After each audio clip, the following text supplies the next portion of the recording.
नमस्कार, मैं संजय कुमार। आप देख रहे हैं आज का भारत लाइव न्यूज।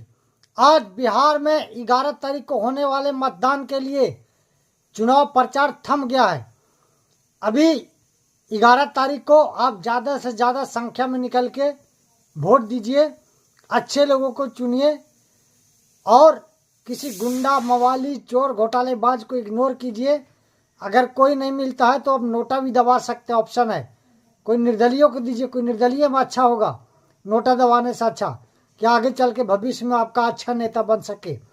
बाकी चलते हैं न्यूज की तरफ। आज 4 न्यूज है, अलग अलग सुनाऊंगा एक एक करके। अभी हम पहले न्यूज सुनाते हैं सीमांचल का।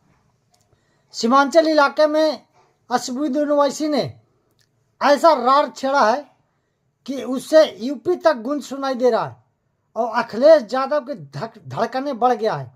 आप सोचेंगे ऐसा कैसे? हाँ, ऐसा है क्योंकि पहले असदुद्दीन ओवैसी ने सिर्फ 6 सीट मांगे थे और तेजस्वी यादव ने नहीं दिए। आरजेडी कांग्रेस ने गठबंधन नहीं किया एआईएमआईएम से। अभी वो 35 या 32 सीट पे प्रत्याशी उतार दिए अपना। अभी वो बोल रहे कि हमारा संख्या 17% है, अब हम मुख्यमंत्री नहीं, उप मुख्यमंत्री नहीं, मुख्यमंत्री बनेंगे। अब यही सोच के अखिलेश यादव यूपी से जो मुस्लिम नेता हैं, अफजाल अंसारी हैं, इकरा हसन हैं, जो सांसद हैं, दोनों सपा के, कांग्रेस के हैं, राज्यसभा सांसद प्रतापगढ़ी जो शेरो शायरी करते रहते हैं, राज्यसभा सांसद है कांग्रेस के, ये अब असदुद्दीन ओवैसी के डिफेंस में उतरे थे काउंटर करने के लिए। ये क्यों उतारे गए? अब सोचिए, बिहार चुनाव में अभी तक इतना रिकॉर्ड है कि कोई भी इतने यूपी से नेता, खास करके मुस्लिम नेता, कभी प्रचार में नहीं आए। इसलिए नहीं आए कि इनको महागठबंधन का वोट मिलता रहता था। लेकिन पिछले जो 2020 में चुनाव हुआ था उसमें एआईएमआईएम को 5 सीट मिल गया था और इस बार उन्होंने 32 या 35 सीट पे जो उतार दिया है, उधर घमासान ज़्यादा तेज हो गया है।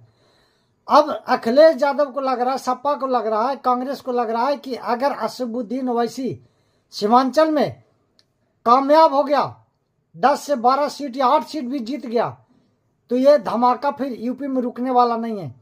क्योंकि जितना संख्या मुस्लिमों का किशनगंज एरिया में या सीमांचल एरिया में है, उससे ज़्यादा संख्या पश्चिमी उत्तर प्रदेश में उनका संख्या है और परसेंटेज भी है। अभी बोल रहे हैं कि यहाँ तो यादव का संख्या 14% है और 2% है जो मुकेश सहनी जी के पार्टी है, वीआईपी का, सहनी का, मल्लाह का। तो वो जब मुख्यमंत्री उप मुख्यमंत्री बन सकते हैं तो हम मुख्यमंत्री क्यों नहीं बन सकते? और इनका असर इतना हुआ है कि अभी जो मेन स्ट्रीम मीडिया है, जो नेशनल मीडिया है, सभी पे डिबेट शुरू हो गया कि भाई हमारा मुख्यमंत्री क्यों नहीं बन सकता। बड़े बड़े मौलाना आके यही बोल रहे हैं कि हमारा मुख्यमंत्री क्यों नहीं बन सकता। क्या हम दरी बिछाने के लिए? अभी पहले बहुत विरोध हो रहा था, असदुद्दीन ओवैसी को बोला जाता था कि बीजेपी का बी टीम है। लेकिन जब बड़े बड़े मौलाना असदुद्दीन ओवैसी के साथ हो गए तो इनके नींद उड़ गए हैं। अब कितना इफेक्ट करता है, कितना सीट जीतते हैं, वो अलग की बात है। लेकिन अगर यूपी में इन्होंने मायावती जी से या किसी और छोटे मोटे पार्टी है, 2-3 मौर्या का और एक और है, 2-3 जो छोटे छोटे पार्टी, उससे गठबंधन इनकर हो गया, तो जो मीम भीम का नारा देते हैं, तो ये सपा को बहुत ज़्यादा नुकसान कर सकते हैं, बहुत ज़्यादा। तो उनका नींद उड़ा हुआ है, तो सोच रहे हैं कि अभी इसको इधर ही दबा दें। कहाँ? बिहार में अच्छा नहीं कर पाएगा तो मनोबल डाउन हो जाएगा। और जो यूपी के भी मुस्लिम है वो सोचेंगे कि ऐसे ही बोलता रहता है, कुछ नहीं होगा। अगर इधर बिहार में अच्छा सीट आ गया इनका, तो यूपी में भी ये गठबंधन के लिए मांग करेंगे, उधर भी ढोल बजाएंगे। अगर नहीं मिला तो फिर छोटे छोटे दल से गठबंधन करके चुनाव लड़ेंगे। दूसरा न्यूज है पप्पू यादव। पप्पू यादव तो ऐसे कुछ भी बोलने के लिए बोलते बोलते लाइन से कहाँ चले जाते हैं।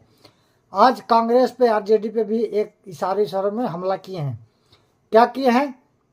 एक रूबका लियाकत है, मेन स्ट्रीम मीडिया का बहुत बड़े पत्रकार हैं, इंटरव्यू ले रहे थे, तो उन्होंने पूछ दिया कि क्या आप बिहार के कभी मुख्यमंत्री बन सकते हैं।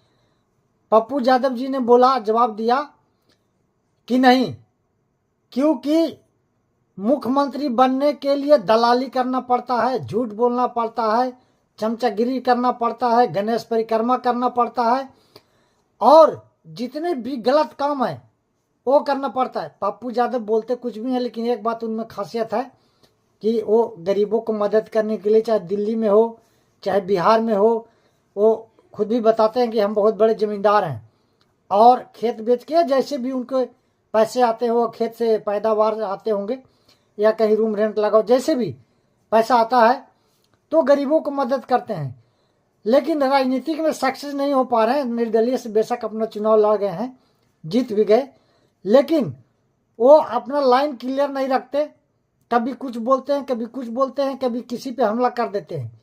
बोलते बोलते उनका बात का एक ही इंटरव्यू में कितने बातें बोल देते हैं। कभी मोदी जी को अच्छा बोल देंगे, फिर खराब बोल देंगे, कभी अमित शाह को बोल देंगे बुरा, फिर अच्छा बोल देंगे, कभी लालू जी को बुरा बोल देंगे, कभी कांग्रेस पे भी हमलावर हो जाते हैं जैसे अखिलेश सिंह वगैरह हैं इत्यादि पे।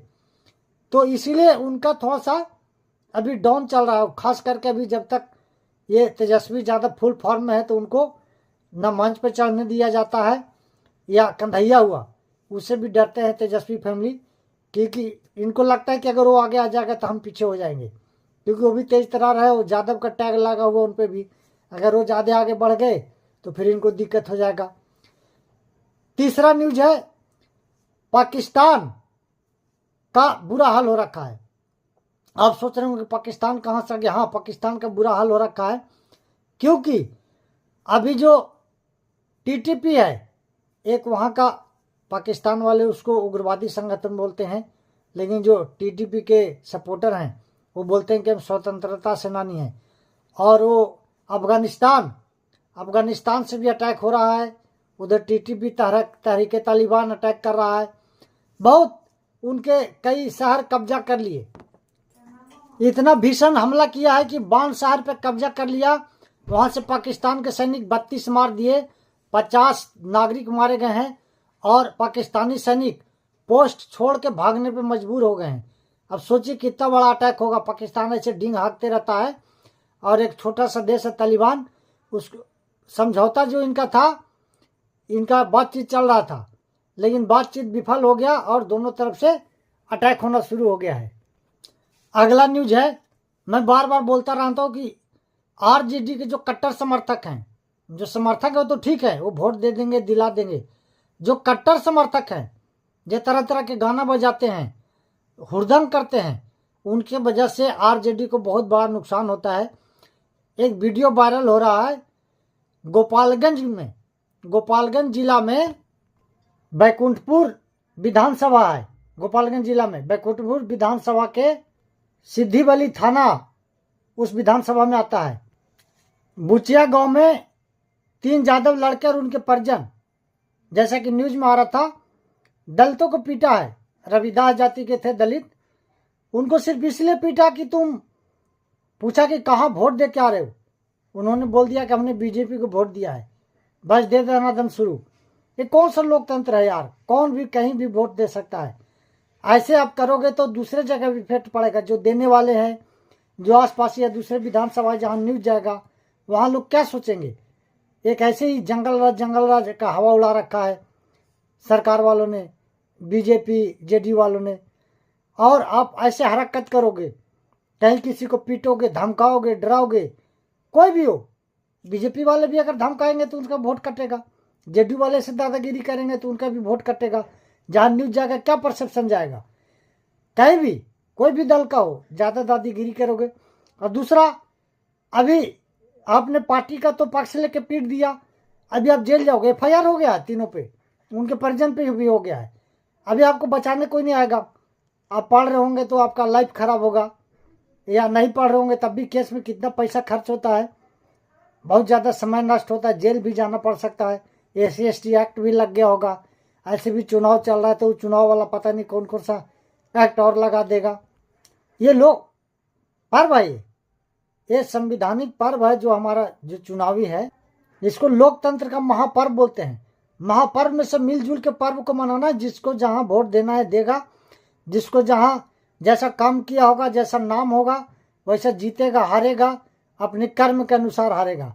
आपको मारने से पीटने से कोई आजकल वोट नहीं देता। पहले का जमाना नहीं है कि कब्जा कर लेते थे, फोर्स में होमगार्ड रहती थी और पुलिस रहती थी एक दो, तो बैलेट से मार देना दन, मार देना दन।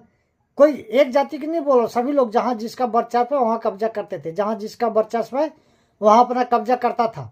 और जो वोट चोरी राहुल गांधी जी बोलते हो वोट चोरी होता था, लेकिन आज के ज़माने में संभव नहीं है।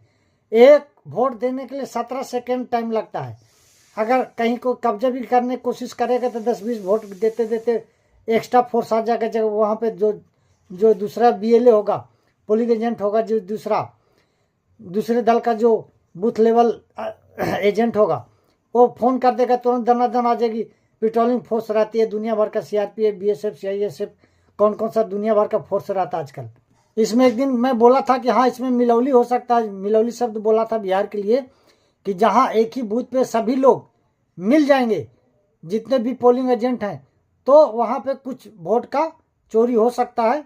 जैसे मेरा नाम संजय है, कोई रणविजय है, कोई कुछ है, मेरा अड़ोसी पड़ोसी जाके, मैं अगर प्रेजेंट नहीं हूँ तो मेरा वोटर लिस्ट से वोट दे सकता है, वोटर ID लेके। लेकिन सभी मिले होंगे तभी, नहीं तो एक ऑब्जेक्शन कर देगा तो उधर ही उसका कुटाई होना शुरू हो जाएगा। आज के वीडियो में इतना ही। मेरे वीडियो अगर आपको अच्छा लगे तो शेयर कीजिए, सब्सक्राइब कीजिए, लाइक कीजिए। नमस्कार, धन्यवाद।